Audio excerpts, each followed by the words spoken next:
So I think we are seeing a secular trend where physical footfalls are being replaced by digital footfalls. It's not just in terms of walking to a store, but also over customer service and a variety of other touchpoints and engagements.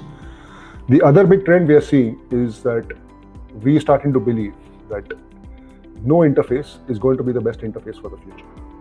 What this would mean is that while companies and brands will continue to invest in building out rich websites and apps, and also continue to participate in industry-leading marketplaces and social channels, consumers are spending more of their time on channels on newer channels of engagement, whether it be messaging, whether it be augmented reality, whether it be watching a YouTube or a TikTok video or whatever comes next, or playing their video games.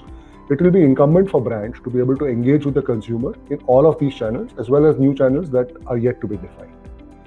We as Infosys Equinox have taken a strong approach to be able to enable this.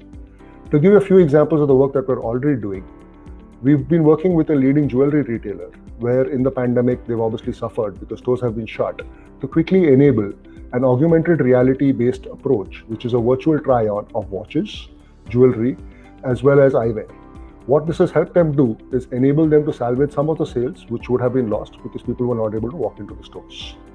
Another such example, working with a leading denim manufacturer and retailer, we've been able to enable a completely contactless store experience.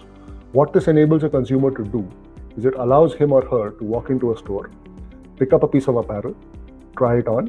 If they decide that this is something they want to buy, they can just log into the app, complete the checkout process, and just walk out without ever having spoken to or engaged with a store associate or the POS terminal.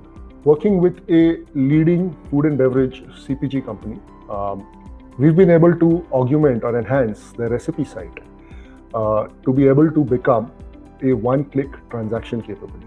What that means is when an end consumer is traversing or is looking up recipes on that site, he or she now has the flexibility through one click to add all the ingredients or specific ingredients from that particular recipe into a retailer cart who's serving their particular geography. What this has meant is that the CPG company has now just become not just a source of ingredients, but has become a true partner in the meal planning process from the end consumer's perspective. On similar lines, we've been working with an essential oils manufacturer to create this no interface model that we've spoken about earlier. What this means is we can now enable every single activity that the consumer used to come to the website or the app to perform over a WhatsApp or Apple Messenger interaction. Whether this be checking the status of an order, whether this be placing a new order, whether it be reordering, adding an item to a subscription, or even learning about the nutrition and other capabilities of a particular product. All of this can now be enabled over a WhatsApp or an iMessenger capability. And this brand is also seeing significant benefits of this capability in terms of reduction in number of calls to customer service because all of it is now self-service anyway, right? So these are just a few examples of what we are broadly seeing as the ability to give the consumer overall control of the experience. And that to us is what being human-centric is all about.